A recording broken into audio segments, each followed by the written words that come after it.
Hello everyone, my name is उत्तम। और आज हम पढ़ेंगे polytechnic electrical engineering first sem के अंदर सब्जेक्ट अप्लाइड फिजिक्स 1 का चैप्टर 1 है यूनिट्स एंड डायमेंशंस। ठीक है, तो यूनिट्स एंड डायमेंशन के अंदर क्या होता है कि हम जब कोई भी जैसे फिजिक्स के अंदर एक्सपेरिमेंट करते हैं, ठीक है, या कोई भी चीज़ मेजरमेंट करते हैं एक्सपेरिमेंट के दौरान, तो वहाँ पे हमको कुछ डायमेंशन चाहिए होती हैं, कुछ यूनिट्स चाहिए होती हैं, ठीक है, अलग अलग पैरामीटर को मेज़र करने के लिए। ठीक है, तो उसी के लिए ये चैप्टर है यूनिट्स एंड डायमेंशन, जो हमको बताएगा अभी कौन कौन से हमारे पास यूनिट्स होते हैं जो हम यूज़ करते हैं।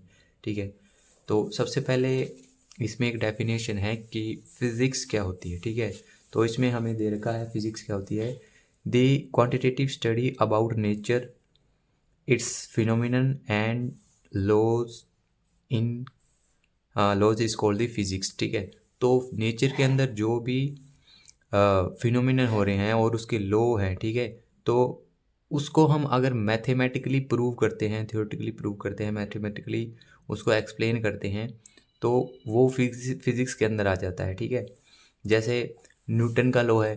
ठीक है, तो न्यूटन के अंदर जो भी उन्होंने, जैसे एप्पल ऊपर से गिरा तो वो एक ग्रेविटेशनल फोर्स थी, तो उन्होंने देखा भाई कैसे एप्पल नीचे गिर रहा है। ठीक है, तो फिर उन्होंने क्या किया भाई, उनकी इक्वेशन बनाई, तो उनको मैथमेटिकली प्रूव कर दिया उन्होंने। ठीक है, वैसे ही है। ठीक है, फिज़िक्स। तो अगर हम जैसे कोई भी पैरामीटर मेज़र करते हैं तो हमको फिज़िकल क्वांटिटीज़ चाहिए। तो फिज़िकल क्वांटिटी क्या होती है, जैसे हम कोई भी चीज़ मेज़र करते हैं, ठीक है, तो हमारे पास कोई चीज़ आती है जैसे 2 मीटर 3 मीटर, ठीक है, और या कोई स्पीड आ गई 50 किलोमीटर पर आवर, ऐसे स्पीड आ गई। ठीक है, तो उन चीज़ों को क्या कहा जाता है, फिज़िकल क्वांटिटी कहा जाता है। ठीक है, तो फिज़िकल क्वांटिटी क्या होती हैं, any any quantity that can be measure is called physical quantity. जिसको हम मेज़र कर सकते हैं उसको क्या कहते हैं, हम फिजिकल क्वांटिटी कहते हैं। और एक इसकी अच्छी डेफिनेशन ये है तो वैसे ही, पर और हम जो जैसे एग्ज़ाम के अंदर अगर हम लिखेंगे तो इसमें हम क्या है, हमारा क्या है, मार्क्स अच्छे मिल सकते हैं। क्या है, the all the quantities which can be measure directly और इनडायरेक्टली। डायरेक्ट डायरेक्टली और इनडायरेक्टली का मतलब क्या होता है, जैसे हमने कोई भी चीज़ मेज़र करनी है, जैसे हमारे पास ये एक आयरन रोड है, ठीक है, तो इसको हमने मेज़र कर दिया किसी भी स्केल से, या हमने फीता ले लिया, ठीक, तो मान लो इसकी जो लेंथ आई है वो कितनी आ गई, 5 फुट आ गई। ठीक है, 5 फुट इसकी लेंथ आ गई, तो ये तो हमने डायरेक्टली मेज़र कर दिया।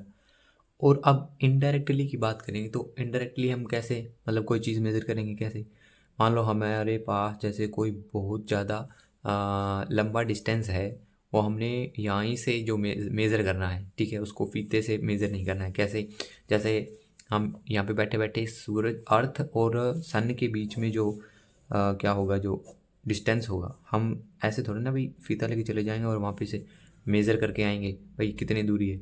तो बैठे बैठे यहाँ से हम क्या है, मेज़रमेंट करेंगे उसकी, तो ये डायरेक्टली नहीं होगी, इनडायरेक्टली हो गया। ठीक है, तो हम इनडायरेक्टली मेज़र करते हैं। तो यही है इसके डेफिनेशन के अंदर, the all quantity which can be measure directly and indirectly is called physical quantity. उसके बाद में आ जाता है मेज़रमेंट। मेज़रमेंट क्या कहते हैं, आप देखो मेज़रमेंट की डेफिनेशन सुनो, the process of comparing a physical quantity with a similar standard quantity और unit is called the measurement. ठीक है, जैसे हमारे पास यहाँ पे कंपेयर किसको कर रहे हैं, कंपेयरिंग ए फिजिकल क्वांटिटी, ठीक है, with a similar standard quantity, और हम उसको क्या कहते हैं, यूनिट। यूनिट के साथ कंपेयर करते हैं तो हम उसको क्या कहते हैं, मेज़रमेंट कहते हैं। अब देखो फिजिकल क्वांटिटीज़ क्या है, जैसे लेंथ है, लेंथ एक फिजिकल क्वांटिटी है, उसको हमने मेज़र कर दिया कैसे, 5 फुट लिख दिया मैंने।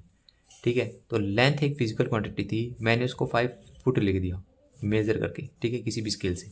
तो मैंने जब इसको इसमें लिखा 5 फुट में लिखा, इसको मैंने सेंटीमीटर भी, हम इसको सेंटीमीटर में भी लिख सकते थे, ठीक है, मीटर से मीटर्स में भी लिख सकते थे। ठीक है, तो जब मैंने इसको इसके साथ कंपेयर किया किसी भी फिजिकल क्वांटिटी को, ठीक है, किसी भी यूनिट से, ठीक है, ये यूनिट है, ठीक है, ये वाला यूनिट है, तो इसके साथ कंपेयर किया, ठीक है भाई कितना फुट है, मीटर है, ठीक है, जब कंपेयर किया उस चीज़ को हम क्या कहते हैं, उस चीज़ को हम कहते हैं मेजरमेंट। ठीक है, तो एक फिजिकल क्वांटिटी होती है ना, फिजिकल क्वांटिटी के अंदर क्या क्या आ जाता है, फिजिकल क्वांटिटी के अंदर क्या क्या आ जाता है। सबसे पहले जो फिजिकल क्वांटिटी जैसे हम लिखते हैं तो मेजरमेंट स्टेप इंक्लूड कौन से हैं, सिलेक्ट ए प्रॉपर यूनिट, हमें कोई प्रॉपर यूनिट सिलेक्ट करना होता है जैसे मीटर सेंटीमीटर। ठीक है, ऐसे फिर कंपेयर करना होता है, compare of unit with given physical quantity and finally obtain the magnitude of the given physical quantity. ठीक है, उसके साथ कंपेयर करो और उसके बाद में उसका क्या है, मैग्नीट्यूड। मैग्नीट्यूड मतलब ये कितने नंबर्स हैं आगे। ठीक है, मतलब ये यूनिट्स के कितने टाइम हैं, तो ये होता है the magnitude of the quantity contains of two parts. जो मैग्नीट्यूड होता है ना क्वांटिटी का, फिजिकल क्वांटिटी का, वो दो चीज़ कंटेन करता है। पहला part, the first part is a number, जो पहला पार्ट है वो नंबर होता है, जैसे इसमें है एक, ये नंबर है ना, ये एक नंबर है। उसके बाद में which tell us how many times the standard unit, जो ये स्टैंडर्ड यूनिट है वो कितने टाइम्स है। Standard unit is contain in quantity, इस क्वांटिटी के अंदर वो स्टैंडर्ड यूनिट कितने टाइम्स हैं। ठीक है, मतलब यहाँ पे 5 लिख दिया ना, तो इस स्टैंडर्ड क्वांटिटी के अंदर जो फिजिकल क्वांटिटी है उसमें स्टैंडर्ड यूनिट 5 टाइम है। ठीक है, उसके बाद में जो हमारे पास सेकंड पार्ट होता है इसमें, वो क्या कहता है, second part gives the name of the unit. ये जो हमारे पास सेकंड पार्ट आता है ये यूनिट का नेम देता है। जैसे इसमें हम लेंथ मेज़र कर रहे हैं तो लेंथ में फुट, मीटर, ऐसे सेंटीमीटर। ठीक है, ये उसका नेम देता है। उसके बाद में फिजिकल क्वांटिटी के एक जनरल फार्मूला है। ठीक है, फिजिकल क्वांटिटी का एक जनरल फार्मूला है, फिजिकल क्वांटिटी को हम एक्स से, कैपिटल एक्स से भी रिप्रेजेंट करते हैं। तो इसका एक जनरल फार्मूला है एन इंटू यू। ठीक है, एन इंटू यू हमारे पास एक जनरल फार्मूला है फिजिकल क्वांटिटी। कभी भी हम कोई भी फिजिकल क्वांटिटी अगर लिखते हैं तो उसका जनरल फार्मूला ये होगा N into U. N denote करेगा नंबर को, ठीक है, कोई भी नंबर जैसे इसमें ही कर रहा है, और यू डिनोट करेगा यूनिट को। ओके, उसको यूनिट डिनोट करेगा। अब देखो यहाँ पे एक और जैसे दे रखा है हमारे पास, ये इक्वेशन दे रखी है, ये सबसे इम्पोर्टेंट इक्वेशन है। इसमें आगे जो हमारे पास है इसी चैप्टर के अंदर क्वेश्चन बनता है, 2 या 3 नंबर का क्वेश्चन बनता है, उसके अंदर ये इक्वेशन क्या है हमारे पास, क्या है, काम आती है बहुत ज़्यादा। तो x is equal to n1u1 is equal to n2u2, ऐसा क्यों लिखा हुआ है बताता हूँ कैसे क्यों लिखा हुआ है। देखो जैसे अब जैसे मैंने इसको 5 फुट लिख दिया, मैं 5, अगर मान ले 5 फीट मैंने ना लिखा, ठीक है, मान लो 5 मीटर लिख दिया। ठीक है, अब 5 मीटर को मैंने सेंटीमीटर में लिखना चाहा तो 500 सेंटीमीटर लिख दिया, ऐसे लिख दिया। ठीक है तो लेंथ उतनी ही, मैं यूनिट चेंज कर रहा हूँ सिर्फ, है ना, यूनिट चेंज कर रहा हूँ, मैग्नीट्यूड भी चेंज कर रहा हूँ और यूनिट भी चेंज कर रहा हूँ, पर है तो वो उतनी। ठीक है, उसकी लेंथ तो वो उतनी ही रहेगी ना, मतलब जो फिजिकल क्वांटिटी है वो है तो सेम ही, उतनी ही रहेगी, उसके बस यूनिट और मैग्नीट्यूड वो चेंज हो रहा है, और कुछ तो चेंज, और कुछ चेंज नहीं हो रहा, है ना। तो वैसे ही है, फिजिकल क्वांटिटी तो सेम ही है, पर उसके नंबर, आगे वाला नंबर और उसका यूनिट यही चेंज हो रहा है। ठीक है, तो मतलब हम इसको ऐसे भी ऐसे लिख सकते हैं जैसे एक्स n1u1, ये फिजिकल क्वांटिटी है n1u1 है, ठीक है, नेम दे दिया, और x is equal to n1 n2u2, ये दोनों सेम ही है, दोनों फिजिकल क्वांटिटी है तो सेम ही, क्योंकि लेंथ तो सेम ही है तो फिजिकल क्वांटिटी सेम आएगी, पर यूनिट और वो अलग आएंगे। ठीक है, पर जो एक्चुअल लेंथ है वो तो सेम ही आएगी। तब हम क्या इसीलिए हम क्या करेंगे भाई, ये जो हम इक्वल लिखेंगे इन दोनों के। ठीक है, तो ये एक फिजिकल क्वांटिटी है n1u1 is equal to n2u2। n1 मैंने आपको बता दिया कि कोई भी नंबर होता है जिसमें, ठीक है, मैग्नीट्यूड बताता है, और u1 होता है वो यूनिट होता है, इसमें भी सेम ही होगा। जैसे इसमें मैंने 5 मीटर लिख दिया तो मैं यहाँ पे लिख सकता हूँ 5 मीटर, ठीक है, इज इक्वल टू 500 सेंटीमीटर। ठीक है, यही होता है, 5 मीटर में 500 सेंटीमीटर है। ठीक है, ये भी फिजिकल क्वांटिटी है, ये भी फिजिकल क्वांटिटी है, और सेम फिजिकल क्वांटिटी है। ठीक है, लेंथ है, ठीक है, एक ही है और लेंथ भी सेम है, तो इसलिए हम इसको लिख सकते हैं। तो ये n2 बन गया, ये u1 u2, ये un1 और ये u1, ऐसे। उसके बाद में हम फिर आगे आ जाता है हमारे पास types of physical quantity. Physical quantity के हमारे पास कितने टाइप्स हैं, तो हमारे पास क्या है, दो टाइप्स हैं। एक तो है फंडामेंटल फिजिकल क्वांटिटी और एक है हमारे पास derived physical quantity. Okay, fundamental यहाँ पे मैं लिख लेता हूँ क्या है, टाइप्स ऑफ फिजिकल क्वांटिटी। ठीक है, टाइप्स ऑफ फिजिकल क्वांटिटी क्या है हमारे पास, दो हैं। कौन से fundamental physical quantity and derived physical quantity. Fundamental physical quantity के हमारे पास क्या आ जाते हैं, ऐसी क्वांटिटी होती हैं जो हमारे पास जो दूसरों पे डिपेंड नहीं करती। ठीक है, दूसरों पे डिपेंड नहीं करती, हम उसको क्या है डायरेक्टली मेज़र कर सकते हैं। जैसे हम मेज़र कर सकते हैं, जैसे लेंथ हो गया, हम उसको डायरेक्टली मेज़र कर सकते हैं। ठीक है, किसी और यूनिट की ज़रूरत ही नहीं पड़ती। जैसे टाइम हो गया, टाइम को हम डायरेक्टली मेज़र कर सकते हैं ठीक है। और मास हो गया, मास को हम डायरेक्टली मेज़र कर सकते हैं। ये क्या हमारे पास फंडामेंटल फिजिकल क्वांटिटी है। इसको मेज़र करने के लिए हमारे पास किसी और यूनिट की ज़रूरत ही नहीं पड़ती। जैसे इसमें लिखा हुआ है, डेफिनेशन हम पढ़ लेते हैं। Those physical quantity which are independent of other, जो दूसरों पे नहीं करती, and can be measure directly are called the fundamental quantity. वो डायरेक्टली मेजर की जा सकती है। जैसे हमने लेंथ मेजर की थी ना, डायरेक्टली मेजर की कर दी थी। For example mass, length and time, ये हमारे पास फंडामेंटल फिजिकल क्वांटिटी आ गई। अब ड्राइव्ड फिजिकल क्वांटिटी क्या क्या होती हैं, those quantities which depend on one और मोर फंडामेंटल क्वांटिटीज और are derived from fundamental quantities are called derived quantities.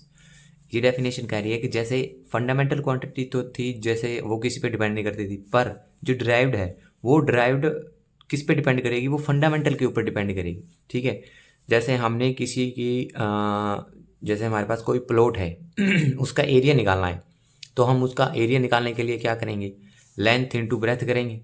ठीक है, एरिया निकालने के लिए क्या करेंगे हम, जैसे हमने एरिया निकालना है तो लेंथ इंटू ब्रेथ करेंगे हमारे पास एरिया आ जाएगा।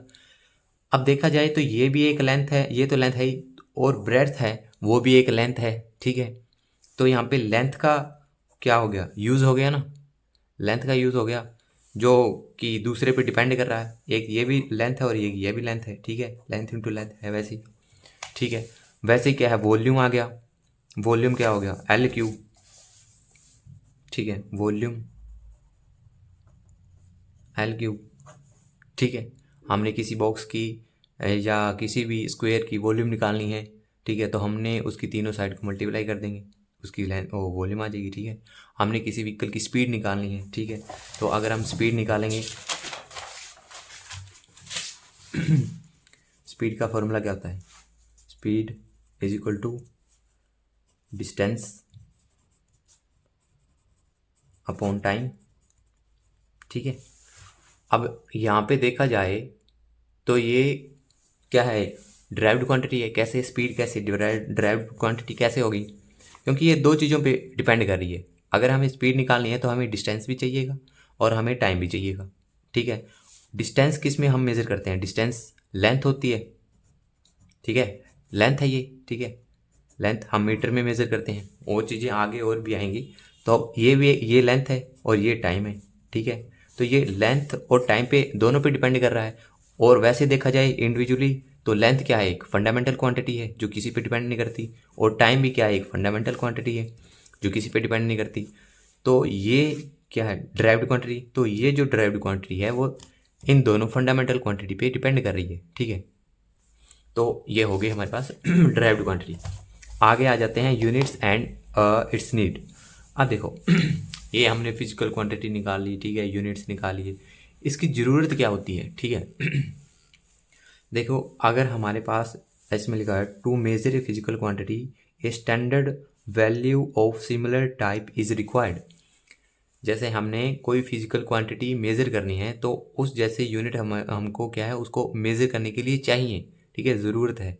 क्यों है, अगर मान लो मेरी एक कंपनी है। ठीक है, और मेरी एक कंपनी है, किसकी है, गाड़ियों की है, और मैं गाड़ी बनाता हूँ।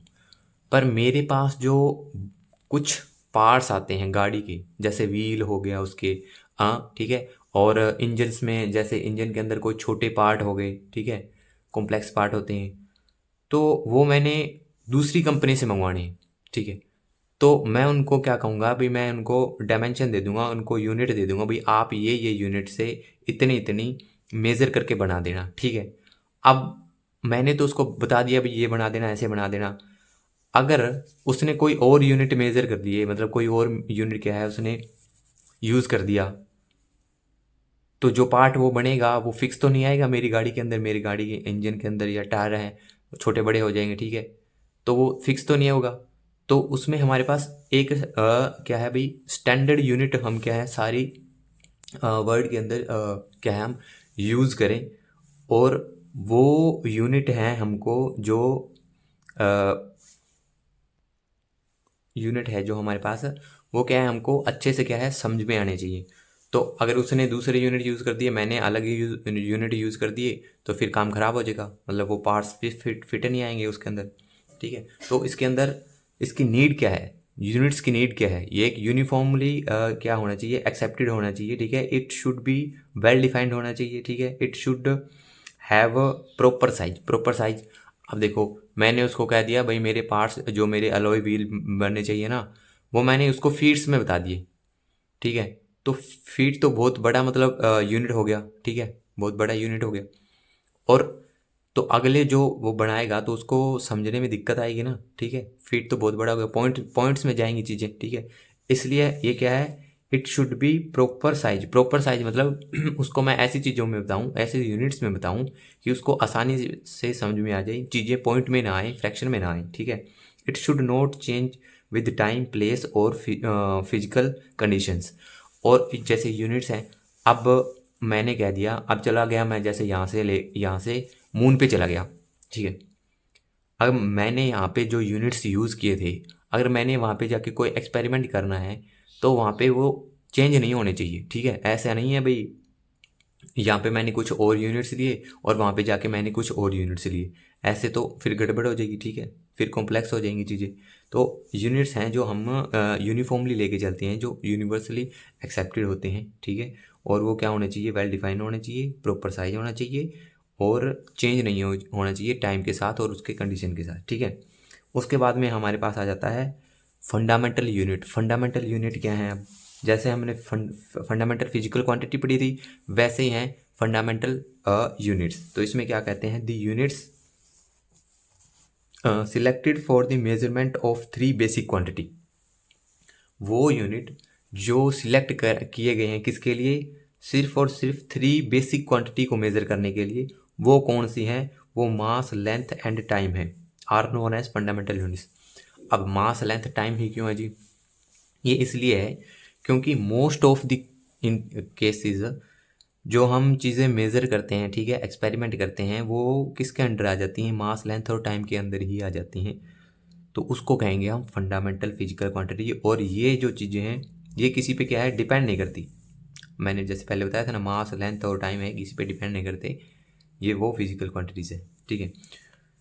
In the other words, we can say that those units which are independent of other units are called the fundamental quantities। ये मैंने जैसे बता दिया आपको कि ये दूसरों पे डिपेंड नहीं करते, कैसे। और इसके एग्जांपल मीटर हो गया, इसे मतलब लेंथ को हम कैसे लिख सकते हैं, मीटर में, किलोमीटर में, सेंटीमीटर में, ठीक है, फुट में, और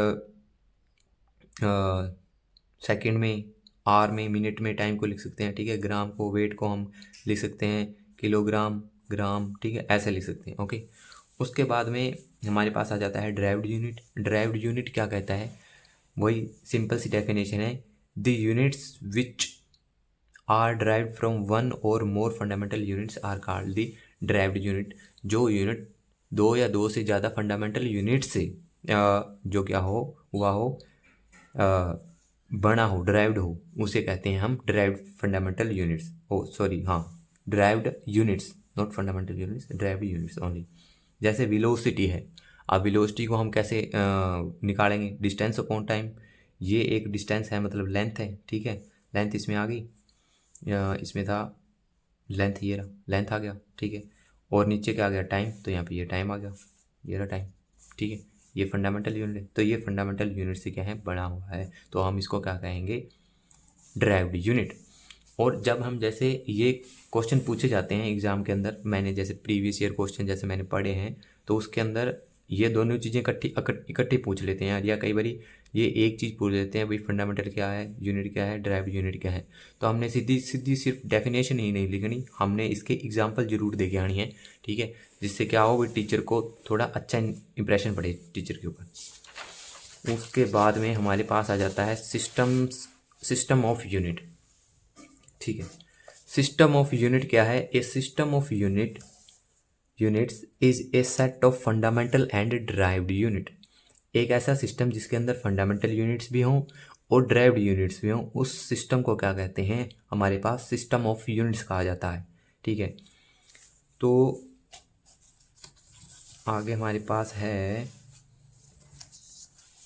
इसमें जैसे, अब देखो हर एक कंट्री के अंदर पहले कैसे होता था, अभी अलग अलग यूनिट्स यूज़ करते थे, ठीक है। जैसे इंडिया में अलग, चाइना में अलग, ठीक है, अमेरिका में अलग, ऐसे अलग अलग यूनिट्स यूज़ करते थे चीज़ों को मेज़र करने के लिए, ठीक है।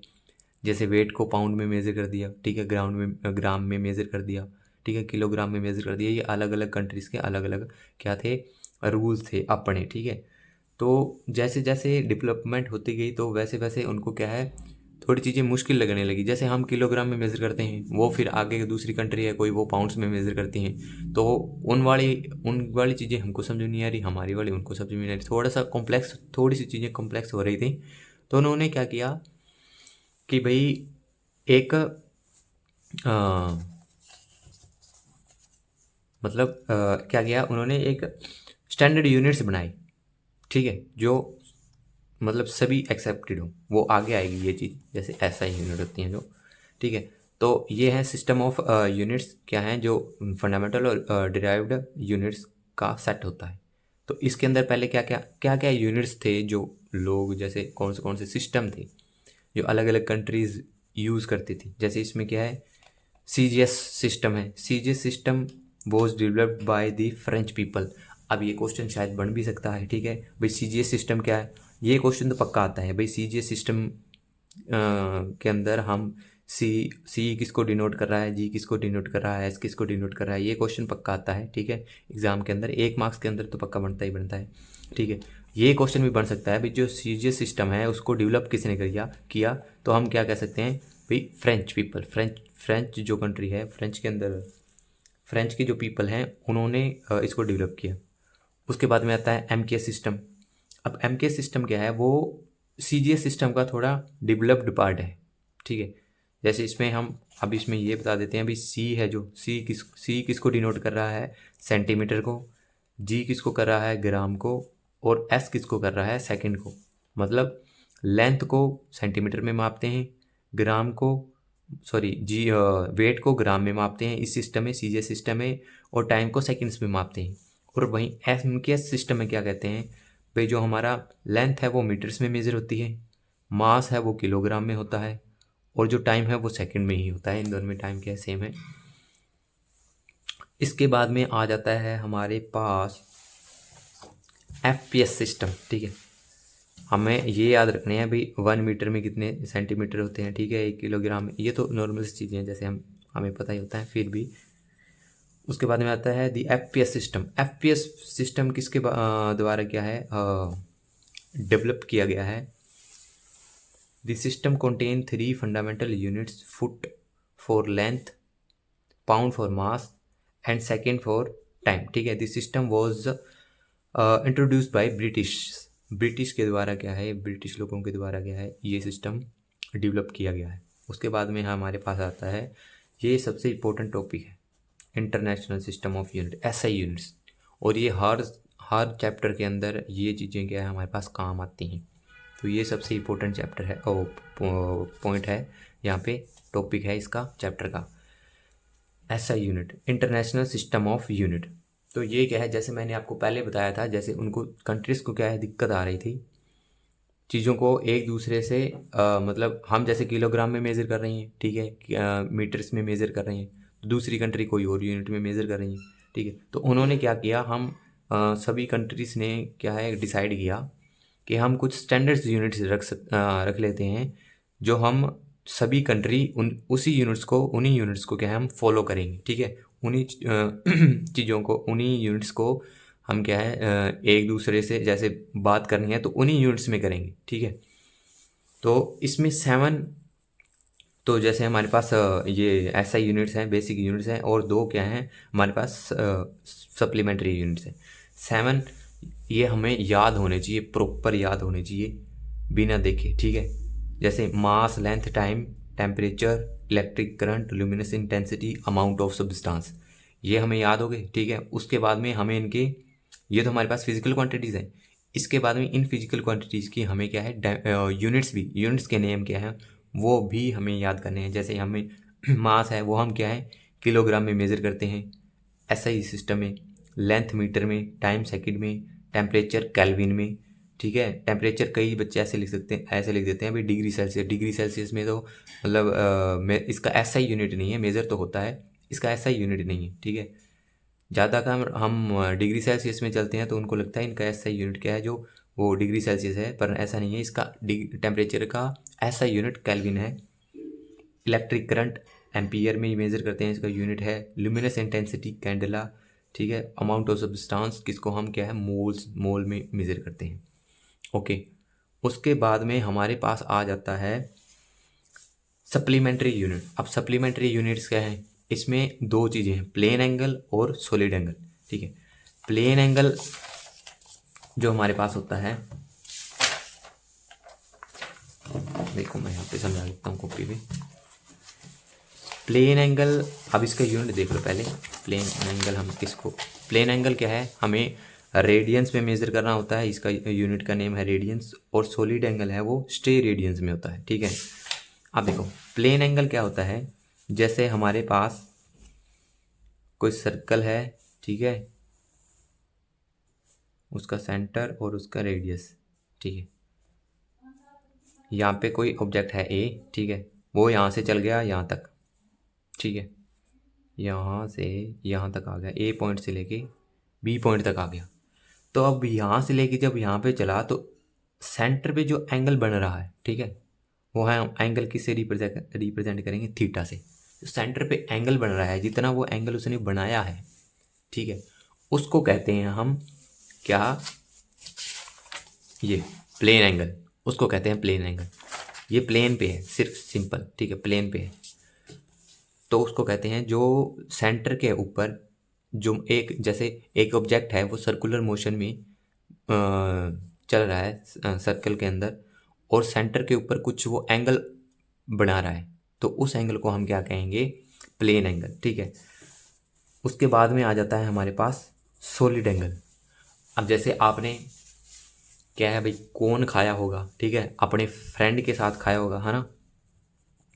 फ्रेंड के साथ कौन मतलब सॉफ्टी, ठीक है, सॉफ्टी खाई होगी, तो फ्रेंड के साथ खाई होगी, मतलब आगे वाला फिल कर लेना किसके साथ खाई होगी, फ्रेंड मैंने बता दिया है।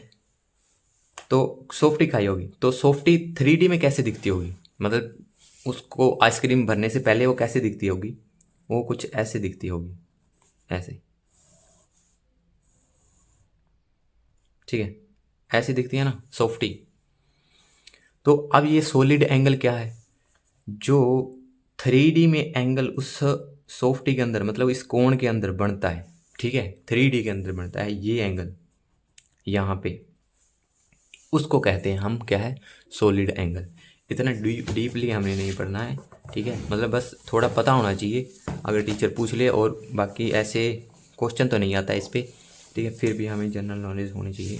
उसके बाद में हमारे पास आ जाते हैं जी, हाँ ये चीज़ें भी बहुत इंपॉर्टेंट है हमारे पास, क्या है, the significance of notation and prefix.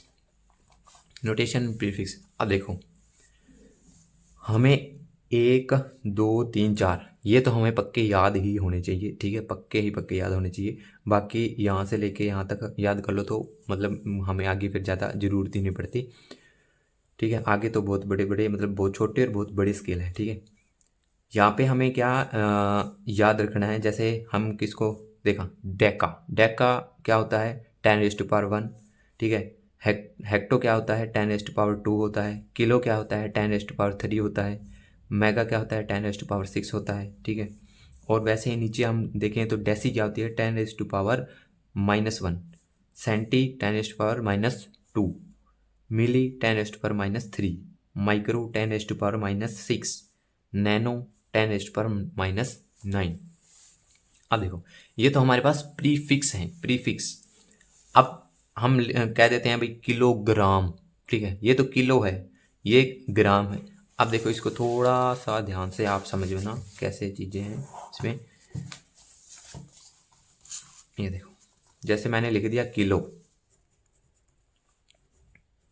Okay, kilo लिख दिया, किलो। अब किलो किसको रिप्रेजेंट कर रहा है? किलो 10⁻³ को रिप्रेजेंट कर रहा है, ठीक है। अब मैंने लिख दिया किलो ग्राम, ठीक है। अब किलोग्राम है, अब मैंने इसको इसके साथ लिख दिया, कंपेयर कर दिया। अब ग्राम क्या है? ग्राम एक फिजिकल क्वांटिटी है, ठीक है, जो हम यूज़ कर रहे हैं, ठीक है। जैसे वेट है, वेट एक फिजिकल क्वांटिटी है ना, उस वेट को हम ग्राम्स में मेज़र करेंगे, ठीक है। तो हमने किलोग्राम लिख दिया, तो किलोग्राम, अब मैंने लिख दिया 5 किलोग्राम, ठीक है। जो फिजिकल क्वांटिटी है हम उसको ग्राम से मेज़र कर रहे हैं, ठीक है, उसके आगे मैंने किलो लिख दिया। तो मैंने लिख दिया किलो, लिखने का मतलब अब मैं इसको छोटा भी लिख सकता हूँ ना, सीधा ग्राम भी तो लिख सकता हूँ। किलो मैंने इसलिए लिखा क्योंकि हमको उसको मेज़र करने में आसानी होगी। जैसे मैंने लिख दिया 5 किलोग्राम, अब मैं सीधा इसको ग्राम में लिखूँगा तो मैं लिखूँगा 5000 ग्राम। इससे अच्छा तो मैं ये ना लिख दूँ, ठीक है। तो किलो यहाँ पे क्या कर रहा है? रिप्रेजेंट कर रहा है 10⁻³ और ग्राम क्या है? उसका यूनिट है। अब देखो अब जैसे इसको मैं अगर मैं खोल के लिखूँ ना, कैसे लिख सकते हैं? 5 × 10⁻³ ग्राम्स, इसको ऐसे भी लिख सकते हैं, ठीक है। अब ये क्या आ गया? ये तो किलो ही आ गया ना, ये तो किलो ही आ गया। तो हमने क्या लिखा? 5 किलोग्राम। तो हमें लिखने में और समझने में चीज़ें आसान होगी। इसी को हम कैसे लिख सकते हैं? अब सेंटीमीटर उसमें लिखना है, ये तो ग्राम्स में आएगा, ये तो सिंपल ये यूनिट है। इसको हमने चेंज कर दिया, अब इसको 5000 है, 5000 को, अब 1000 का मतलब तो यही होगा ना 10⁻³, ठीक है। तो 10⁻³ ग्राम्स, ठीक है। अब फिर यही किलो आ गया, ठीक है, तो किलोग्राम हो गया 5 किलोग्राम, ठीक है। इसलिए ये प्रीफिक्स है, ये सिर्फ प्रीफिक्स है जो डिनोट करते हैं कि उनकी वैल्यू कितनी है, ठीक है। वैसे ही इसमें देखो आगे हमारे पास क्या है? मेगा, ठीक है, मेगा 10⁻6 होगी, गीगा होगी 10⁻9 होगी, ठीक है। बहुत अगर हम छोटे स्केल पे जाएं तो हमारे पास देखो नैनो होगी, ठीक है, 10⁻9, ये नैनो हो गया, ठीक है। इसके पीछे हम जैसे और क्या है, यूनिट्स लगा सकते हैं जिसमें हम मेज़र कर रहे हैं कोई किसी भी फिजिकल क्वांटिटी को मेज़र कर रहे हैं उसके अकॉर्डिंग, ठीक है। तो हमें ये 4 तो हमें क्या है ज़रूर ही याद करने हैं, बाकी ये धीरे धीरे लर्न कर लेना आप। उसके बाद में हमारे पास आ जाता है dimension of physical quantities. Dimension, ये भी मान लो इसके ऊपर ये तो एक क्वेश्चन तो पक्का बनता ही बनता है, मतलब किसी भी चैप्टर में चले जाओ डायमेंशन उसकी आपको आनी चाहिए, कोई भी फॉर्मूला हो, ठीक है। किसी भी अलग अलग चैप्टर में अलग अलग फॉर्मूले यूज़ होते हैं ना, तो उन फॉर्मूलेस की आपको डायमेंशन जरूर आनी चाहिए और निकालनी आनी चाहिए, याद ना हो जाए। 2 मिनट हमें 2-3 सेकंड या 3 सेकंड हमें निकालने में लग सकते हैं, चाहे हमें याद ना हो, पर हमें जब भी निकाल सकते हैं जब हमको इसको जो हमें ये चीज़ें समझ में आ जाएंगी, ठीक है। तो डायमेंशन क्या होती है? डायमेंशन है the dimension of a physical quantity are the powers, वो पावर्स हैं to which the fundamental units of mass length and time must be raised to represent a derived unit of the quantities. अब देखो ये आपको समझ में नहीं आया होगा, मैं बता सकता हूँ कैसे है। जैसे हमारे पास एरिया है, ठीक है, एरिया लिख लेते हैं हम। एरिया को हम लिखेंगे लेंथ इंटू ब्रेथ, ठीक है। ये लेंथ है ही, ये ब्रेथ है, वैसे तो ये लेंथ ही है, हम मेज़र करेंगे लेंथ ही मेज़र करेंगे, हम लिख ही इसको ब्रेथ देंगे वैसे। तो ये आ गया, तो ये क्या बन गया? L²। एरिया क्या आ गया? L²। तो हमने ये देखो हमने यहाँ पे पढ़ा था ना, हमने इसके ऊपर पावर लगा दी 2, पावर 2 बी रेज्ड, यहाँ पे लिख रखा है ना क्वांटिटी द पावर 2 विच, यहाँ पे लिखा है मस्ट बी रेज्ड, ठीक है। तो हमने इसके ऊपर पावर लगा दी, किसके ऊपर लगा दी? एक फंडामेंटल यूनिट के ऊपर लगा दी। कौन से फंडामेंटल यूनिट? या तो वो मास होगा या लेंथ होगा या टाइम होगा। तो यहाँ पे क्या है? लेंथ है ना। तो लेंथ के ऊपर हमने पावर लगा दी, power to must be raise, तो वो पावर लगा दी, उसको कहते हैं हम डायमेंशन। ठीक है, अब ये डेफिनेशन दोबारा से पढ़ो। The dimensions of a physical quantity, ये हमारे पास कोई फिजिकल क्वांटिटी थी, एरिया फिजिकल क्वांटिटी थी, are those powers to which the fundamental, वो पावर हैं जो हम डायमेंशन कह रहे हैं, वो उनकी वो पावर है जो फिजिकल, जो एक फंडामेंटल यूनिट है कोई भी, जैसे मास है, लेंथ एंड टाइम है, must be raised to be represent derived unit, एक ड्राइव्ड यूनिट को रिप्रेजेंट करने के लिए। मतलब ये ड्राइव्ड यूनिट हो गया ना। अब जैसे एरिया या लेंथ इंटू ब्रेथ लिख दिया, तो इसमें लेंथ आ रही है, ठीक है, तो हमने ये क्या आ गया, ड्राइव्ड यूनिट आ गया, derived unit of the quantity. ठीक है, वो कितनी क्वांटिटी में, ठीक है, तो इसको कहते हैं डायमेंशन। अब ये आपको लर्न करनी पड़ेगी, समझ तो यहाँ पे लिया, लर्न करना हो ध्यान से। The dimensions of physical quantity, ठीक है, dimension of physical quantity are those powers to which the fundamental units कौन से, fundamental units of mass, length and time must be raised to represent a derived unit of the quantity. Okay, उसके बाद में हमारे पास आ जाता है, जैसे इसमें एक और एग्जांपल दे रखा है, वो आपको और समझा देता हूँ। जैसे इसमें दे रखा है वेलोसिटी, ठीक है, वेलोसिटी हमारे पास दे रखा है, velocity is equal to displacement upon में टाइम। ठीक है, अब एक ये क्या है, फिजिकल क्वांटिटी है, ठीक है, और ये क्या है हमारे पास, डिस्प्लेसमेंट। अब डिस्प्लेसमेंट क्या है, एक लेंथ है, दो पॉइंट्स के बीच में शॉर्टेस्ट डिस्टेंस होता है ना, उसको हम क्या कहते हैं, डिस्प्लेसमेंट कहते हैं। तो डिस्प्लेसमेंट है तो एक लेंथ ही ना, है ना, तो ये लेंथ के अंदर आ जाएगी। टाइम क्या है, टाइम टी, सेकंड्स में मेजर करते हैं हम, ठीक है, वो टाइम आ गया। तो ये किस पे डिपेंड कर रही है, ये एल, कौन सा फंडामेंटल यूनिट है, एक एल पे मतलब लेंथ, और टाइम पे डिपेंड कर रही है। ठीक है, अगर हम उसका डायमेंशनल फॉर्मूला लिखे ना, तो कैसे लिखेंगे पता है, देखो ये देखो, मास का हम डायमेंशन कैसे लिखते हैं, एम से, ठीक है, लेंथ को हम सीखते हैं ऐसे, ये ब्रैकेट लगाना जरूरी है, ठीक है, लेंथ, और टाइम को टी से, ऐसे, ठीक है। अब इसका हम अगर डायमेंशन लिखे ना, तो हम कैसे लिखेंगे, ब्रैकेट लगा के एम एल टी, ये लिख दिया। अब देखो यहाँ पे एल कितना है, एम एल के ऊपर पावर कितनी है, कुछ भी नहीं, मतलब 1 है, ठीक है, एल की पावर 1 है, टी के ऊपर कुछ नहीं है, तो मतलब पावर 1 है, ठीक है। यहाँ पे एम है क्या, इसके अंदर एम नहीं है ना, तो एम की पावर क्या हो जाएगी, 0, तो हम क्या लिखेंगे 0। एल की पावर क्या हो जाएगी 1। अब देखो ये टी है, ये नीचे है, इसके नीचे है, अगर हम इसको ऊपर लेके जाएंगे ना, तो ये ऐसे बन जाएगा L1T-1। अगर नीचे पावर इसकी पॉजिटिव है ना, तो ऊपर जाके इसकी पावर क्या होगी, नेगेटिव हो जाएगी, तो यहाँ पे लिख देंगे -1। तो ये इसका डायमेंशन आ गया, M0 L1T-1, ठीक है। जैसे और मैं आपको निकाल के दे देता हूँ, जैसे हमारे पास आ गई एक्सेलरेशन। एक्सेलरेशन क्या होती है, वेलोसिटी अपॉन में टाइम, ठीक है, अपॉन में टाइम आ गया। अब देखो वेलोसिटी का हमने यहाँ पे निकाला था, M0 L1T-1, ये निकाला था। तो अब इसको निकालो, वेलोसिटी क्या होती है, वेलोसिटी होती है डिस्प्लेसमेंट अपॉन टाइम, ठीक है, और ये नीचे फिर टाइम आ गया, ठीक है, ये टाइम इसके नीचे आ जाएगा, तो क्या होगा, डिस्प्लेसमेंट अपॉन टी का स्केयर, ठीक है। और ये क्या है, डिस्प्लेसमेंट हम किस में मेजर करते हैं, मीटर में, टाइम किसको करते हैं, सेकंड में, तो ये सेकंड स्केयर आ गया, ये इसका यूनिट आ गया अब, ठीक है। हमने एक्सेलरेशन का यूनिट निकाल दिया, मीटर पर सेकंड स्केयर, ठीक है। हम इसको ऐसे भी लिख सकते हैं, मीटर पर सेकंड, ठीक है, और मीटर पर सेकंड स्केयर, मतलब स्केयर, ठीक है, ऐसे भी लिख सकते हैं, और ऐसे भी लिख सकते हैं। ओके, अब इसका अगर हम डायमेंशन निकालें ना, डायमेंशन निकालें तो देखो कैसे लिखेंगे, MLT लिख दिया। अब यहाँ पे M है, M ये मास मत समझ लेना, M क्या है, यहाँ पे मीटर है, ये किसके अंदर चल रही है, ये SI यूनिट्स के अंदर चल रही है। SI यूनिट्स के अंदर हम मास किस में मेज़र करते हैं, केजी में। अगर यहाँ पे केजी होता ना, तो हम मास की वो क्या करते हैं, M के ऊपर कुछ पावर लगाते हैं, यहाँ पे केजी तो है ही नहीं, सिर्फ एम है। एम किसका यूनिट है? मीटर का। तो हम मीटर में मीटर, अब यहाँ पे मीटर कितना है? 1, तो इसकी पावर 1 है, तो एम एल 1। ठीक है। मीटर क्या है? लेंथ। लेंथ हम मीटर में मेजर करते हैं ना। ठीक है। उसके बाद में टाइम। टाइम किस में मेजर किया जाता है? सेकंड्स में।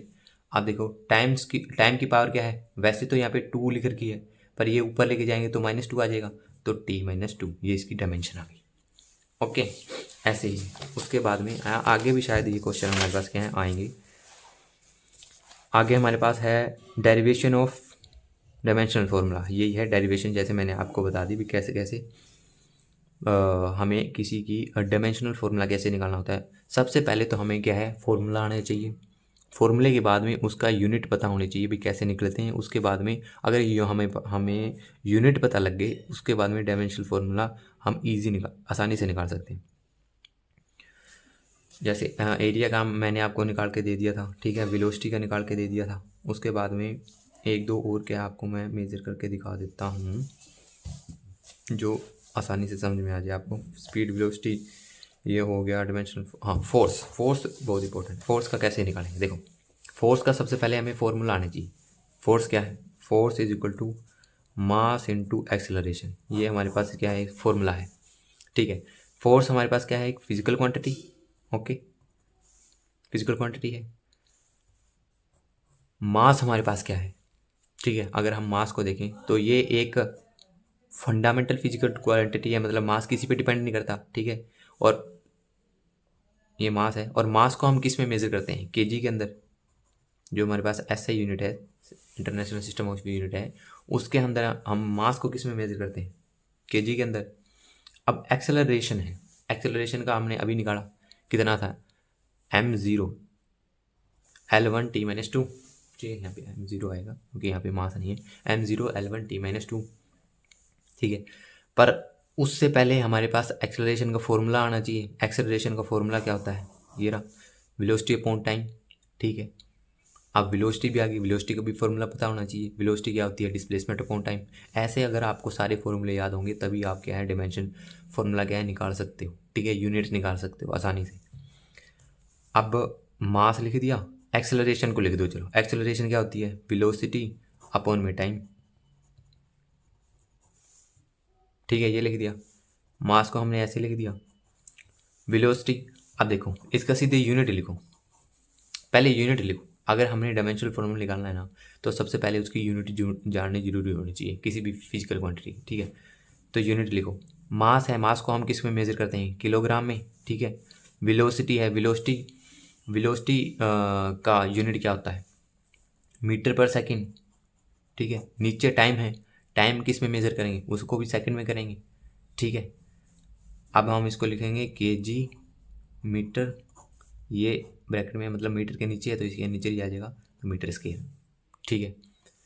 अब हम इसको पूरा कंबाइंड लिखेंगे तो ऐसे लिख देंगे केजी मीटर पर सेकंड स्क्वायर। ये हमारे पास फोर्स का क्या आ गया? यूनिट आ गया। वैसे फोर्स का जो एसआई यूनिट है वो क्या है? न्यूटन है, जिसको हम एन से रिप्रेजेंट करते हैं। पर हमारे पास अगर हमें डायमेंशनल फार्मूला निकालना है ना, तो हमें ये यूनिट आना जरूरी है। ठीक है। अब इसका डायमेंशनल फार्मूला लिखेंगे, कैसे लिखेंगे? MLT, ये लिख के इसमें अब केजी आ गया। केजी, अब यहाँ पे ये मास है ना, M मास है, L लेंथ और T टाइम। ठीक है। तो मास है जो हमारे पास, मास को हम किस में मेजर करते हैं? केजी के अंदर मेजर करते हैं। तो यहाँ पे मास भी है केजी। ठीक है। लेंथ तो हम किसको मीटर में मेजर करते हैं, टाइम सेकंड में करते हैं ना। तो हमारे पास सारी चीज़ें हैं यहाँ पे। ठीक है। कैसे कैसे? एम, अब एम मास है तो केजी यहाँ पे है। केजी की पावर कितनी है? केजी की पावर है 1। ठीक है। एल लेंथ है, लेंथ मीटर में मेजर करते हैं तो मीटर, एम की पावर कितनी है यहाँ पे? 1। ठीक है। अब टाइम है, टाइम किस में मेजर करते हैं? सेकंड में। सेकंड की पावर कितनी है? 2, तो ये 2 आ जाएगी। अब देखो हम लिखते हैं M1। ठीक है। L1। अब इसके ये डिवाइड में है, मतलब ये इसके मीटर के डिवाइड में है, ऐसे ऐसे है डिवाइड में ऐसे। ठीक है। ये सभी के डिवाइड में है। अगर हम इसको ऊपर लेके जाएंगे ना तो इसकी पावर माइनस हो जाएगी। ठीक है। ऐसे लिखेंगे, मतलब केजी मीटर पर सेकंड स्क्वायर, ऐसे ऐसे लिखेंगे। अब यहाँ पे इसकी पावर -2 है तो यहाँ पे लिखे देंगे -2। तो m1L1T-2 ये फोर्स का हमारे पास क्या है, डायमेंशनल फॉर्मूला आ गया। ठीक है, तो सबसे पहले हमें फॉर्मूला पता होना चाहिए, उसके बाद में उसका यूनिट हमें निकालना आना चाहिए, कैसे निकाला। ठीक है, उसके बाद में हमें अगर यूनिट आ गया उसके बाद में हम डायमेंशन है उसका आसानी से निकाल सकते हैं। जैसे उसके बाद में हम अगर मैं एक और अगर चलो आपको मैं निकाल के दे देता हूँ ताकि अच्छे से समझ में आ जाए आपको। आगे हमारे पास जैसे किसका निकालें, इम्पल्स का निकालते हैं। ठीक है, इम्पल्स